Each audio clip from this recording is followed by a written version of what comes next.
This Week in Virology, the podcast about viruses, the kind that make you sick. From Microbe TV, this is TWiV, This Week in Virology, episode 1216, recorded on May 8, 2025. I'm Vincent Racaniello, and you're listening to the podcast all about viruses.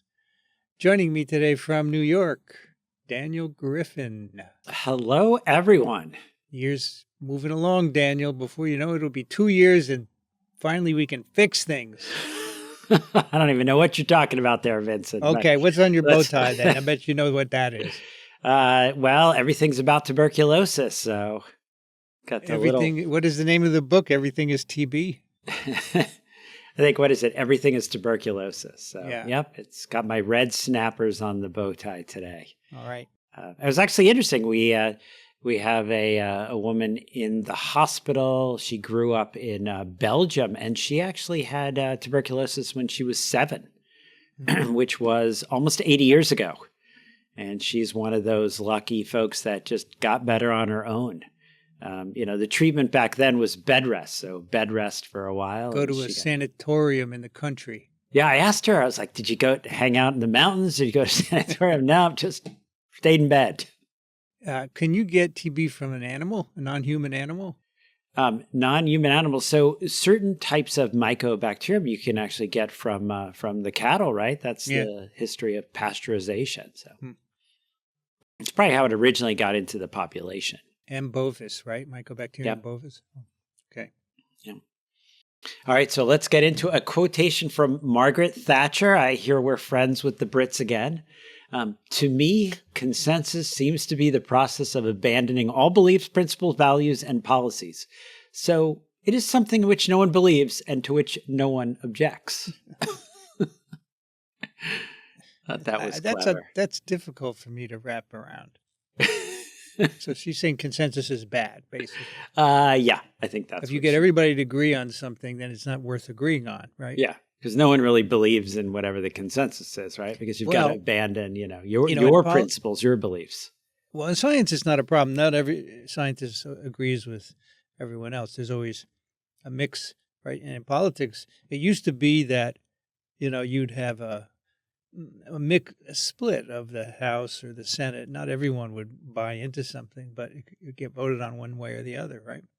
I mean, I think compromise is different than consensus, right? I mean, the truth's the truth. It's not about like what we all agree on. And sometimes I think that confuses people with regard to science. It's not supposed to be about beliefs.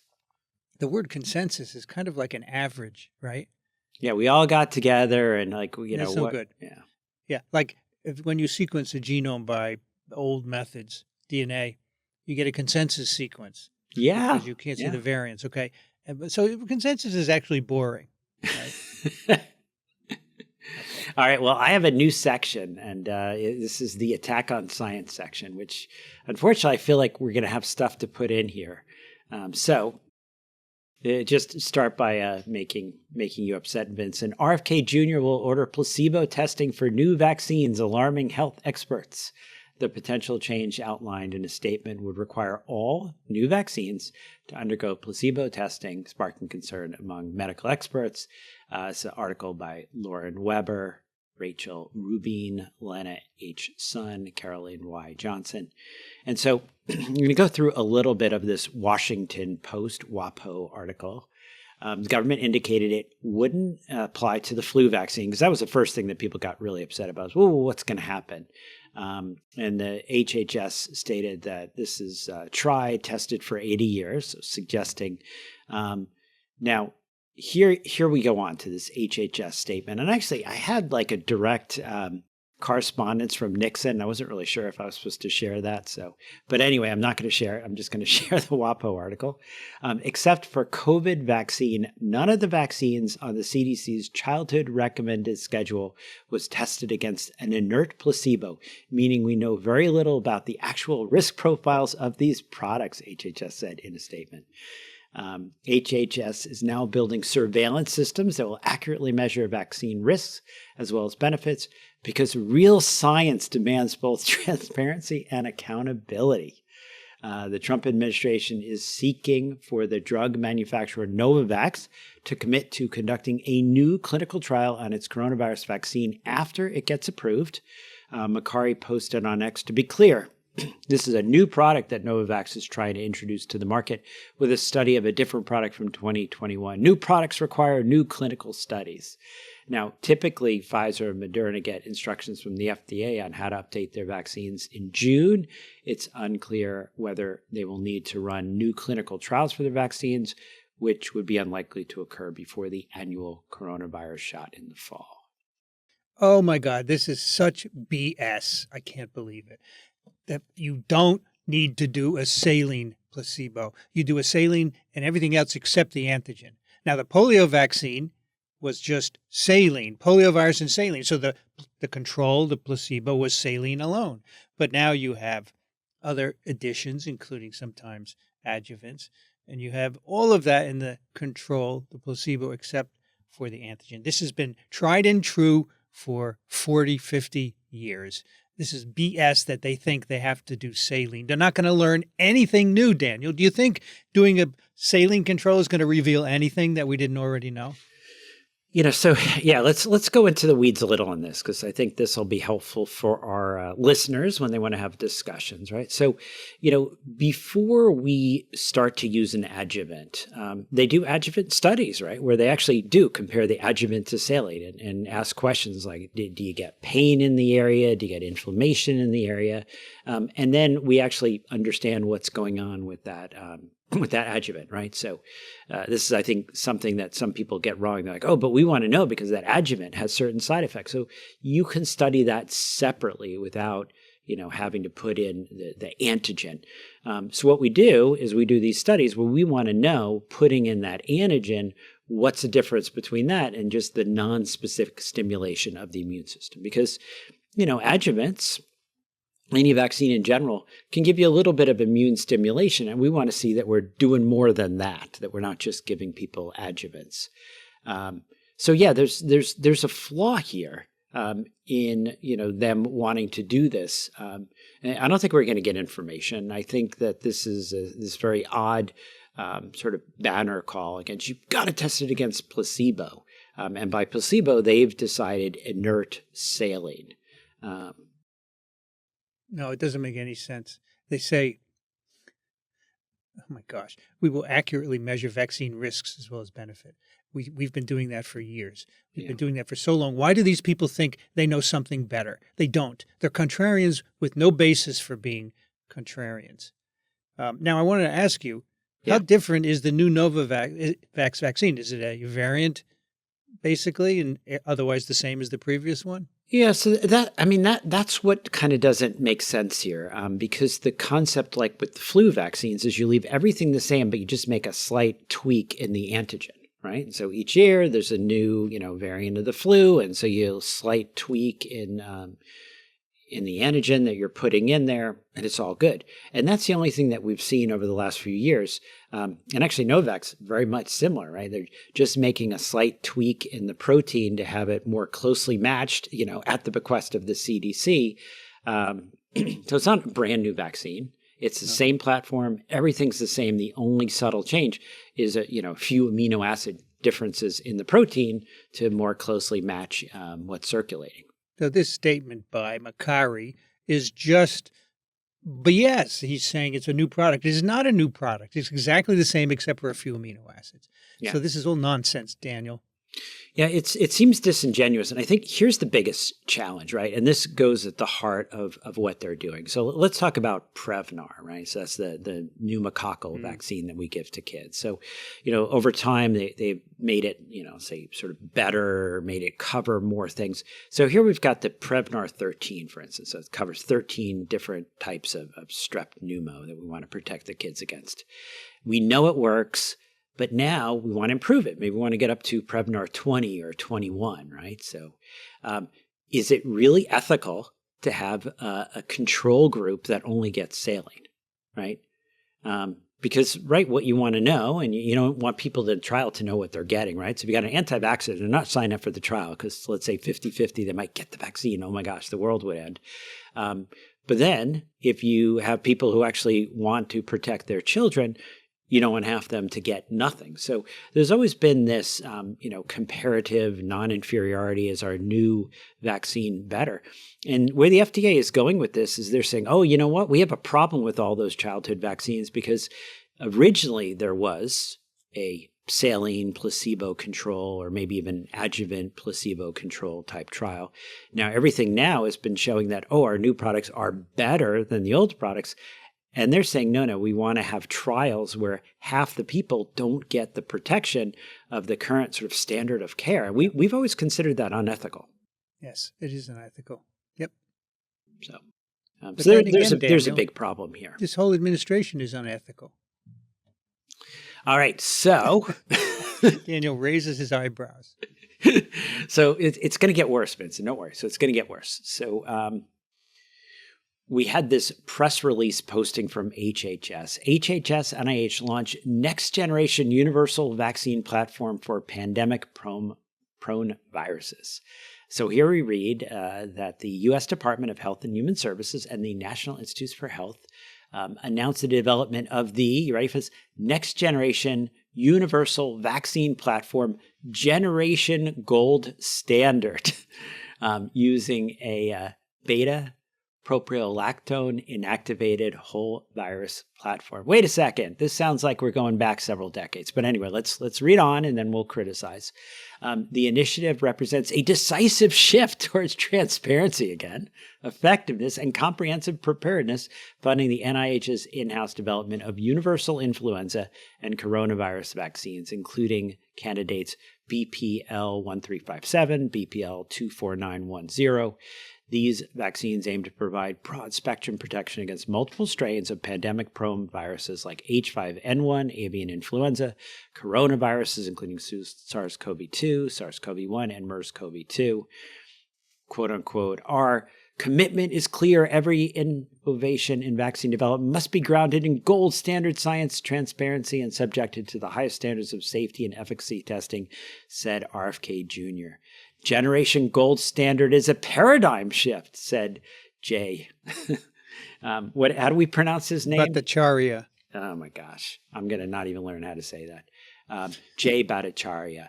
It extends vaccine protection beyond strain-specific limits and prepares for flu viral threats, not just today's, but tomorrow's as well, using traditional vaccine technology brought into the 21st century. Generation Gold Standard developed exclusively by the NIH's National Institute of Allergy and Infectious Disease, and they go through, recalibrates our pandemic preparedness, embodies efficient, transparent, and government-led research, marks the future of vaccine development. So let's talk about this, Vincent. Oh, my God. First of all, this is not next generation. As you said, this is old technology. Chemically inactivating viruses, which we've done with the flu vaccine for 40, 50 years, and then they're just going to mix them together. This is not new technology. This is not a gold standard. It's not a paradigm shift. Come on, Bhattacharya, what are you saying? It's not a paradigm shift. And Kennedy says, all this BS he says, he doesn't even like vaccines. What is he talking about? So what is he, a chameleon that can change his color depending on what's going on? And also, Daniel, what do we need SARS-CoV-1 in there for? It's gone. It's gone. SARS-CoV-1 emerged in 2003. There's nothing like it on the planet anymore. It's all evolved way past it. This is just dumb. Now, Vincent, didn't the Chinese try this approach to SARS-CoV-2 vaccination? Yeah, it was terrible. It was terrible, right? It sucked. Yeah. We have much better vaccines than this, and there are a lot of very innovative universal flu vaccines being developed. I don't get this at all. This is garbage, folks. It's a waste of $500 billion. Yeah, so why are we using like a crummy Chinese approach instead of like the, great American effective vaccine technology? What's going on? I mean, it confuses me. China did not want to use our mRNA technology, so they developed inactivated vaccines. They did not do well, and they ended up developing their own mRNA vaccines. Which did do well. did do well. And the mRNA vaccines are great. And there's all this BS that they're not safe and that they integrate is just BS and nothing more. And we're going to pay for it. You'll see. Yeah. I mean, I worry that this is basically, a setup for failure. You say, we're going to do this. It's going to be great. We're going to test this, transparent, effective. And at the end of the day, you've got a whole bunch of anti-science, anti-vaxxers. And what are they going to end up finding? This is very worrisome, very worrisome. And wait till you get to the next one. Oh my gosh. Yeah. And this is where, people probably know I had to change employment recently. And part of it goes back to the first time it was in Idaho. Folks started going down this. And I actually at the time was not happy and spoke about it. And apparently that upset my corporate masters. But we hear that a bill introduced in Minnesota attempts to criminalize vaccine technology. So the bill, and it's HF 3219, is described as the mRNA Bioweapons Prohibition Act and references mRNA injections and products designated as weapons of mass destruction and mRNA injections and products prohibited. Now, I'm going to actually share the text from the bill, right? So, and I'll leave a link so you can read this as well. So this is Section 2, 609.7121, mRNA Bioweapons Prohibition. Subdivision 1, legislative intent.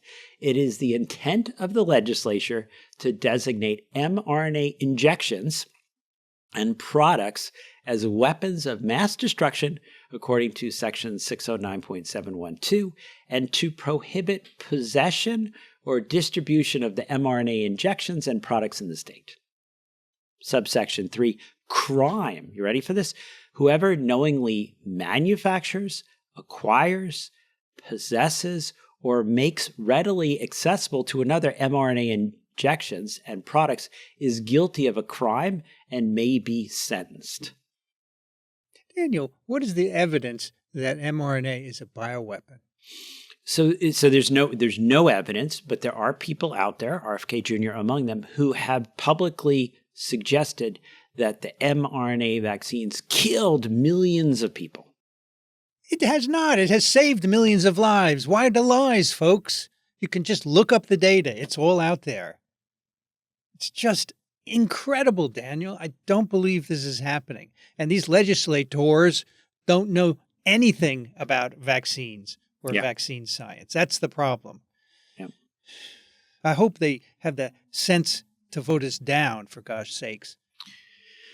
Yeah, no. And I have to say, I mean, hopefully my corporate masters have looked at their stock and seen what's happened, over the last few months after, you got it. If your industry is health and healthcare, you have to stand up and you have to advocate. And when stuff like this goes on, you actually want your people speaking up and saying, this is not okay. Vaccines are great. If it upsets the current administration, so be it. I mean, we took an oath. And people in healthcare have to really stand up. And when something like this is going on, when they tried to do this in Idaho a while back, when they're trying to do this now. What happened to the Idaho that didn't go through, right? No, fortunately, it didn't go through. This is Minnesota, right? This is, the home of some pretty major healthcare companies. They should be more progressive than this, right? Yeah, really should be. So just frightening that this is the idea they're going to criminalize. They're coming after our vaccines. What bothers me is there's zero evidence that there's any harm embodied in mRNA vaccines, right? There are some side effects, right? But the they side are effects incredibly safe. Same side effects you find with infection at a much lower rate, right?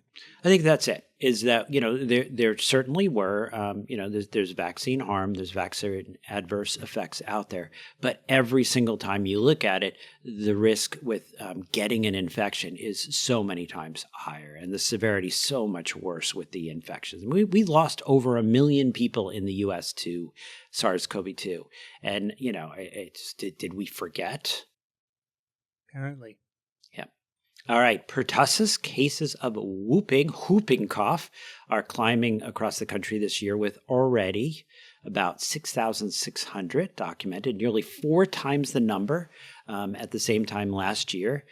In 2024, there were more than 35,000 cases of whooping cough in the United States, the highest in more than a decade. We're already moving past that. 10 people died, including 6 babies less than a year old. Vaccine preventable illness, vaccine preventable deaths. Now, pertussis is especially dangerous in infants. Globally, it's a significant cause of disease and death in infancy. We've got some links here to the WHO. About 1 in 3 babies younger than 1 year old infected with pertussis will require hospitalization. We have some CDC statistics. About 1 in 5 of those hospitalized will develop pneumonia. 1 in 50 will have convulsions, seizures. About 1 in 100 will die from their complications. So not great to see thousands of cases of this here in the United States. All right. What did I write here about shingles vaccine? John Green needs to write a new book called It Is All About the Chickenpox Virus. I think we have a naming issue here, right? Chickenpox is caused by this virus called the varicella zoster virus. You get chickenpox, and years later it erupts out of latency or its resting state in a nerve ganglion. And we may know about the rash called shingles, but we're learning that this virus might do other things like cause dementia. So it turns out this chickenpox or varicella zoster virus might also cause heart attacks. So the article Live Zoster Vaccination and Cardiovascular Outcomes, a nationwide South Korean study recently published in European Heart Journal, it turns out in this study that they saw a 23% reduction in overall cardiovascular events when they compared vaccinated to unvaccinated individuals in this really robust study looking at 2 million individuals in South Korea. Amazing. Yeah. What else is it going to cause? It's amazing, right? Decreasing the risk of dementia, decreasing the risk of getting shingles, decreasing the risk of cardiovascular deaths. So, was this as well controlled for possible confounding events as the others were? So I don't think it was, right? I mean, this is really just looking at folks that got vaccinated, unvaccinated. They didn't do that same 1 week here, 1 week there on either side. So. All right, bird flu. We still have a link, but I'm not seeing a lot of updated information on bird flu, which has me a little concerned. But so we'll try to keep as much of an eye on that as we can. But measles, ouch. United States, total cases in the U.S. as of May 1st, a total of 935 confirmed measles cases. So we know it's more. We're over 1,000, 30 jurisdictions. So most of the jurisdictions in the United States, we're seeing measles. There's a dozen outbreaks so far. Texas is over 700 confirmed cases. It was another 19 since our last update. And you know who's also having some problems? Our dear friends up north, Canada. 108 new measles cases. So they are up to 1,177 measles cases. That's bad. Yeah, what you guys doing up there? All right, well, we'll leave in links to safety information and vaccine schedule. But moving it to a little bit of good news when it comes to flu, we're really out of the influenza A period. Pretty much green across the country, which is great. But it was a bad flu season, and really upsetting AP headline. Associated Press headline, CDC reports 216 child deaths this flu season, the most in 15 years. More U.S. children have died this flu season than any time since the swine flu pandemic 15 years ago. The 216 pediatric deaths are more than the 207 final tally reported last year. And it's the most since the 2009-2010 H1N1 global flu pandemic. Now, they point out it's a startling high number since the flu season is still ongoing, and we're not going to even get the final death tally until probably until autumn, and that's usually what happens. So last year we didn't even get that total tally that we've already blown by. 2024 flu season until autumn. And what's going on? The U.S. children flu vaccination about 5 years ago, 2/3 of the kids were getting vaccinated. Now it's less than half. As we keep pointing out, flu vaccinations may not prevent you from coming down with some symptoms, but highly effective at preventing hospitalization and deaths. So 90% of the deaths typically are folks that did not get vaccinated. So 90% of these deaths, preventable. I just don't want people to minimize these kid deaths, right? 200, 216, that's not so much. That's ridiculous. If it's your kid, it's a lot. 200 children in the U.S. should not be dying each year from influenza. And as we point out, it's not like, they had problems, they were going to die anyway. At least half of these children, as we've seen historically, they seem completely fine, and now they're dead from the flu. Yes, this is always the trope that these anti-vaxxers, they had other diseases, blah, blah, blah. Well, actually, flu vaccine probably would have helped them anyway, right, Daniel? Yeah. No, even children that might have other things going on. Yeah, this is not about wet hair and the miasma or bad character. These are kids that could still be alive, that could still grow up to be adults. And so, want to keep reminding, because why? The majority of our children are not getting this protection, and that's terrible. RSV, some good and bad. I consider good and bad in each. We're coming out of the RSV season here. But we do get some great news here with the headline, respiratory infections among hospitalized infants plunge with nirsevimab RSV antibody. So we read in the article, impact of nirsevimab on RSV and non-RSV severe respiratory infections in hospitalized infants, published in the journal Influenza, that after nirsevimab became available, they look in Spain, in October 2023, when it becomes available, rates of respiratory infection-related hospital admissions dropped 63%, ICU admissions plummeted 75%, and admissions for RSV fell 78%. And the ones that did get nirsevimab that ended up in the hospital, if that happened, shorter stays, milder disease, less need for high-flow oxygen. Daniel, this is the monoclonal you give to the mother? No, so this is the one, baby. Here are our approaches. So these are the kids. So the child's born. They get this to protect them for the 6 months during the RSV season. Now, the mother could get an injection as well. She could actually get a vaccination. Mm-hmm. So she gets a vaccination, try to get it early in that third trimester. That then allows her to make antibodies that she passes on to the kids. This is just given the nirsevimab, the monoclonal, to the little kids. Got it. Okay. All right. COVID. So according to the CDC, the national wastewater viral activity level is low. And looking all across the country, pretty much everywhere across the country, we are well into that low level. So it's really nice to see. I probably should tell this story while I'm just moving before I move too far away from the RSV section. Just throw in a little human metapneumovirus. I was covering for one of my partners yesterday, Dr. Anuja Lee, who was out of town. And so I'm over at the Catholic Hospital. Of course, everybody's watching to see, what pope, are they going to pick a pope yesterday? Mm-hmm. As we're recording, by the way, they did pick a new pope, and he's from Chicago. That's not a joke. It's true. And this woman, she really went through the ringer. She got her flu vaccine, and then she ended up getting the flu, and then she got RSV. And then she was better, and now she's in the hospital with human metapneumovirus. So she just was going through getting every winter virus, just like clockwork. But all right, here we are in the COVID section. And we actually, oh my gosh, I'm going to talk about vaccination.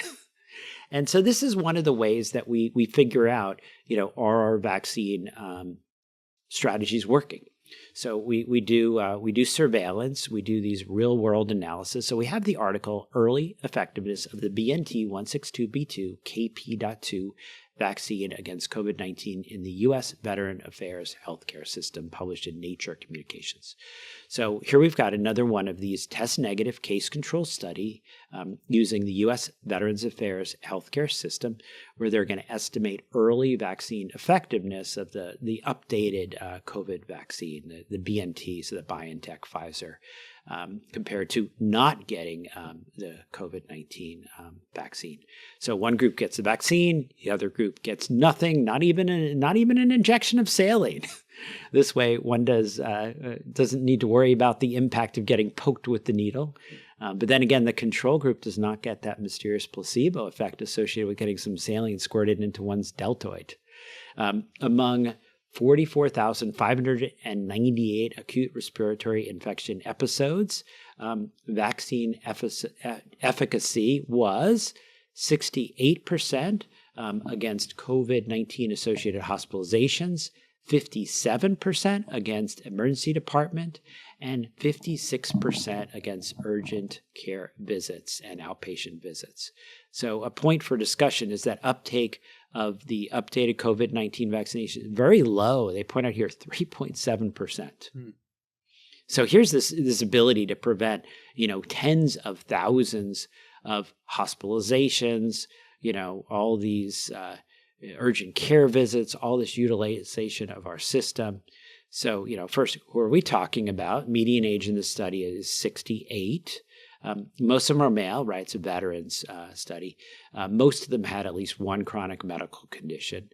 And then I brought in some of the data, so you can actually see some of the spreads here. So when you look at the overall vaccine efficacy, when you break it down into hospitalizations, you could see that there is some breadth to these confidence intervals, but it's actually looking quite good. Yeah, they all overlap significantly, but they're all good, right? Over 50% in every case. Yeah. So not bad. I mean, you could take like all the thousands and tens of thousands of all these outcomes and then, get rid of most of them. That's not bad. Remember here, the median time since the vaccination is like 30 days, 30 to 35 days. So, we haven't had enough time for the antibodies to drop, which may make a difference in the outcome. Yeah. Yeah. So this is really looking at the early outcomes. You get that boost right before. So timing probably matters. At least all our data is suggesting that. So so for a lot of folks, sort of the timing is a little bit interesting, right? We're in that little bit of a lull.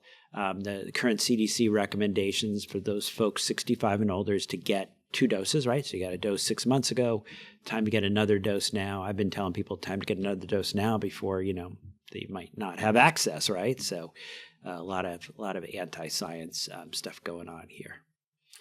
All right, COVID early viral phase, right? We still have our guidelines. And, a little bit of it seems like a little bit of an attack on our antivirals lately. So the article, Time to Antiviral Treatment in Mild, Moderate COVID-19 in the Emergency Department, Influence of Prescribing Physician and Effect on Outcomes, published in the journal Internal and Emergency Medicine.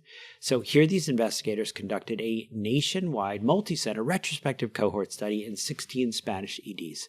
They collected data from patients with mild to moderate COVID-19 who presented to an ED, received antiviral treatment, and were at risk of disease progression due to advanced age, comorbidities, or immunosuppression. Right, so they're looking at folks that actually qualify, where it would be recommended that they go ahead and get antiviral treatment. And remember, they're not just treating positive PCRs; they're treating people with the disease, which requires that confirmation that it's COVID-19 as well as actual symptoms. Right, this isn't just a positive PCR test. They found that longer time to treatment was associated with worse outcomes. And they found that if that prescription was by an emergency physician, not only do you get a reduction in the time to treatment, but you're also going to get a reduction in hospital time when that person gets admitted. So about half of the scripts here were or half of the antivirals used here were remdesivir. I say script, but really, right, this is IV, so usually not writing a script, you're usually writing an order. About 40%, a little over 40% were getting nirmatrelvir, ritonavir, Paxlovid, so maybe that is writing a script. We saw a little bit of monoclonal use, and really only a couple percent of the folks were getting molnupiravir. Each day of delayed antiviral receipt raised the risk of hospitalization or death by 18%. I just want to point that out. Here we are, 2025. Everyone's telling me COVID is mild. There's nothing to worry about. We talked about this study last week where overall total deaths was, 18.5% in the 28 days after diagnosis. I'm not sure what's going on there. But yeah, here we're seeing each day delay is associated with an 18% increase in hospitalization or death.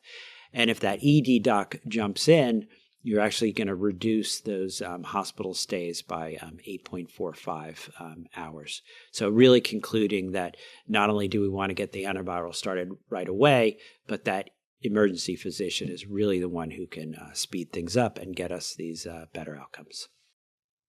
This is the same thing we've heard all along. Get it early. Yep. Earlier is the better. Yeah. And it is, I got to admit, it's challenging to get this data and really figure out, are we making a difference? But this is really like a perfect way to do it. I mean, you basically, the patient qualifies, the patient's going to get it, and you're just here looking at timing and to show that 1 day early has an 18% reduction. And then you go out to 2 days, it's 36%. I mean, so we're really seeing some compelling evidence that the outcomes are being influenced by the antiviral and the timing of getting the antiviral. So number 1, Paxlovid, number 2, remdesivir, 3, molnupiravir, in some cases, convalescent plasma. All right, early inflammatory phase, that's that second week. And so we've got the article, National Trends in Antibiotic Prescribing for Adults Hospitalized with Coronavirus Disease 2019 and Other Viral Respiratory Infections, published in Open Forum Infectious Disease. So mixed news here. So these investigators looked at unnecessary antibiotic prescribing over time among patients admitted with symptomatic COVID-19 and non-COVID-19 viral acute respiratory infections, right? So viruses here. They conducted a repeated cross-sectional analysis of the monthly antibiotic prescribing rate from March 2020 to December 2023 for COVID admissions and for other viral acute respiratory tract infections. 803 acute care hospitals in the United States contributed data to the Premier Healthcare Database. Primary outcome was the receipt of 1 or more doses of an antibiotic during the first 5 days of admission. Secondary outcome included days and duration of antibiotic therapy. The study included 513,698 COVID-19, 106,932 non-COVID viral admissions. At the onset of the pandemic, people probably heard this number, greater than 80% of patients admitted for COVID-19 received antibiotics. And antibiotic prescribing for other viral acute respiratory tract infections increased to nearly 70%. Now, the antibiotic prescribing declined over time, but still stabilized at about 35% for COVID folks. But unfortunately, it looks like it's about 50% for some of the others. So still way too many antibiotics for these viral presentations. So second week, so in some cases, steroids, anticoagulation, pulmonary support. If you're still in the early window, still potential benefit of remdesivir in the right patients. And that moves us into COVID, late phase, past long COVID. And I'll leave in a bunch of links here, but an encouraging article, short and long-term trajectories of the post-COVID-19 condition, results from the EU Care post-COVID study published in BMC Infectious Diseases. So this study included both hospitalized COVID-19 patients and outpatients from February 2020 to June 2023 who underwent at least one follow-up visit after acute infection at San Paolo Hospital, University of Milan. Follow-up visits were conducted at the post-COVID-19 clinic or via telemedicine. And during each follow-up examinations, patients completed a short version of the WHO case report form, CRF, for ongoing symptoms, the hospital anxiety and depression scale, and a screening tool for post-traumatic stress disorder. They enrolled 853 patients, and they're going to follow them for a median of about 3 months. The main clinical phenotypes were fatigue, respiratory, brain fog, chronic pain, as well as anosmia, dysgeusia. And they report a reduction in the post-COVID condition burden 7 months following the acute phase, but still 1/3 of the patients experienced long-lasting symptoms. Now, having SARS-CoV-2 infection during the first pandemic phases appears to be associated with the persistent post-COVID conditions. And I like this next article, because I love when there's objective things to help out our patients who are really not getting the care they need. And this is the article, Prevalence of Persistent Cardiovascular and Pulmonary Abnormalities on PET MRI and DECT Imaging in Long COVID Patients, published in the Journal of Nuclear Medicine. Subjects with a history of coronavirus disease 2019 infection, persistent cardiopulmonary symptoms 9 to 12 months after initial infection, and a clinical assessment compatible with long COVID underwent cardiopulmonary 18F FDG PET MRI, dual energy CT, that's our DECT of the lungs, and plasma protein analysis. A control group that included subjects with a history of acute severe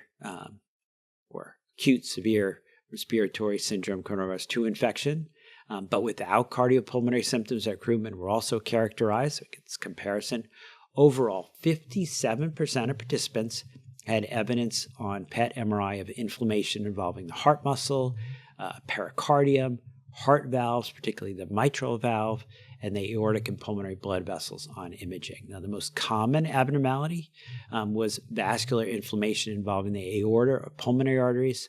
22 patients had myocardial or heart muscle scarring and thickening of tissue. None of the control group had signs of inflammation.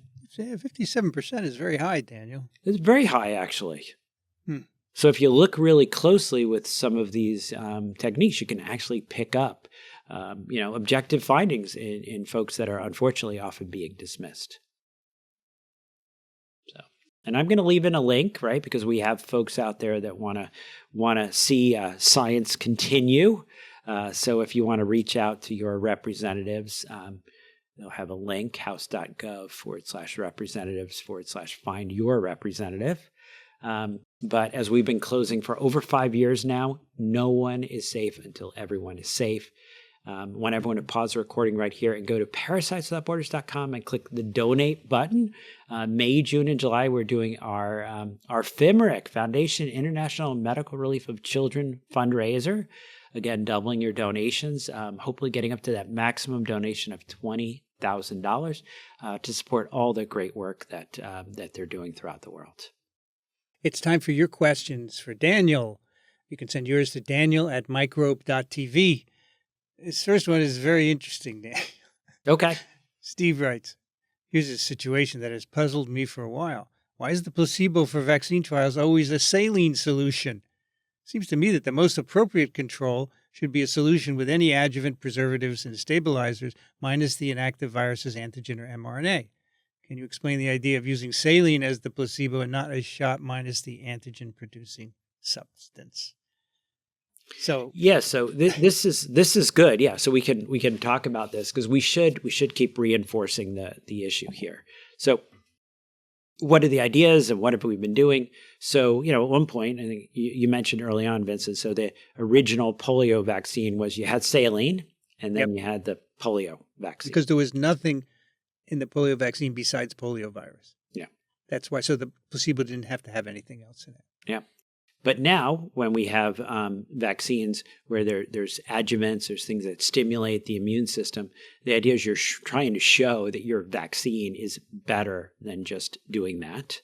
As we mentioned before, we've done all those studies where we've looked at the adjuvants and we've established their safety. So anyone wants to know, what's the background with the adjuvant, they can look at those studies, look at the different adjuvants that we currently use, look at the trials where they compared those to saline, and that's kind of this issue here. So the issue of using saline also has, as we've seen, it's harder to have a true placebo group.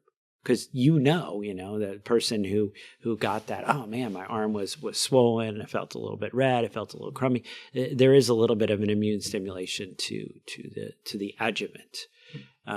What are your thoughts on this, Vincent? Well, most placebos these days are not saline, as opposed to what Steve says. But he does make a case for the placebo being everything minus the antigen, which is what we're saying all along. So he's correct in that sense, but we're already doing that. But now RFK Jr. and his ilk want to reverse it to saline, which makes no sense. Yeah, we're going back, 70 years? So. Lisa writes, Thank you so much for the clinical updates. I am of a vintage where I didn't get MMR as a set. I got a measles, a rubella, and a mumps vaccine in 1970 and another mumps vaccine in 71. As part of my annual physical in recent years, ran a lab test that showed I'm immunized against all three. Is it reasonable for me to rely on the results of that test to conclude there isn't a need for me to go get an MMR? I'm dealing with an early cancer that hopefully can still be treated with surgery alone. But of course, pre-surgery, I can't be sure of the extent of treatment that will be needed. So I want to make sure this year in particular, I make decisions about whether to supplement my childhood vaccinations with a new MMR. Yeah, so Lisa, a nice thing is actually with each lab test, if you do these different serology tests at titer levels, they'll actually have you're above a certain limit, you're considered protected. So yeah, if you've got that serology data, then that's great. You can always review that. And the other default, like if you didn't have that and people are not sure, a lot of times we'll just go ahead and do another MMR shot. But yeah, as mentioned, if you've got the titers, if you've got those levels, you can look at that with your doc. And it sounds like you might have that protection. So here's one for you, Daniel, from a physician in Florida. Florida is also known as Heaven's Waiting Room. Yeah, I've definitely heard that. Where science goes to die. Martha writes, 2 U.S. states have stopped fluoridating drinking water. My grandchildren in the Philippines drink bottled water. I believe that the value of fluoridation is settled science. It prevents tooth decay. Other than toothpaste with fluoride and sealants, what can be done for people to protect their teeth when they lack fluoride in their drinking water? Yeah, I'm sorry, Martha. I think somebody watched Dr. Strangelove and didn't realize it was a comedy. So, where I live, actually here in Port Washington, New York, there's no fluoride in the water. Wow. So there's had to learn a little bit about, what are we going to do? So, toothpaste with fluoride, you start, those start to be recommended once a child reaches 2 years of age. And the recommendations from CDC and the Dental Society is that those toothpaste with fluoride, maybe even getting sealants done by your dentist, are ways for folks to protect their teeth if they lack fluoride. So there is if you Google CDC fluoride, there'll be some recommendations and guidance there. And for adults, right, we're all over 2, I guess. Some of us don't act like it, but some of us are over 2. Again, it's this using a toothpaste with fluoride. There's a little bit of an issue, right? Because there are some toothpastes out there without fluoride, right? That's part of this this movement as well. So Utah was the first state to ban fluoride 2 days ago, right? And okay. Apparently Hawaii also has a statewide ban on fluoridation. Most other states allow it, but Florida is going to be the second or third state to ban it. With no evidence that it does any harm, folks. It does a lot of good. All right, one last one from JD. I'm a longtime TWiV listener and appreciated you recommending ProMed emails some time ago. ProMed has been such a great service. I use them to stay informed about notable infectious disease outbreaks in humans, animals, and plants around the world. Learning so much for free was incredible. However, ProMed is switching to a premium subscription model that will only send email updates for $100 a month. Someday I may be able to support them, but not anytime soon. The sudden vacuum of ProMed makes your weekly clinical update even more important and valuable. I want to thank you for all the work you put into sharing this info. Is there an amount small donors need to collectively raise monthly to make sure the weekly clinical update keeps going? What's the number, Vincent? Hey, we're gonna keep doing this come HELL or high water. So in the winter, right? November, December, January, Parasites Without Border does its fundraising for Microbe TV, JD, and you can contribute then, or if you want to contribute now, you go to parasiteswithoutborder.com, you click the donate button, or you go to microbe.tv and click the donate button. If you want to give $50, split it 25 between both sites. Yeah. It works. And you're right, JD. It does. I mean, it costs money. We not only do Vincent and I do this work, but there's a lot of people behind the scenes. There's technology. There's people making sure the audio and the video are of good quality. So yeah, we can only do this because of everyone's support. So yeah, thank you and everyone else who makes this possible. Daniel, is there still a ProMed Mail website you can go to? I don't know. I'm going to have to check this out now that it's, yeah. ProMed Mail, let's see. No, the page is gone. Oh my gosh, that's terrible. It is gone. So yeah, you need to do email. It's too bad. Well, that's TWiV Weekly Clinical Update with Dr. Daniel Griffin. Thank you, Daniel. Oh, thank you. And everyone, be safe.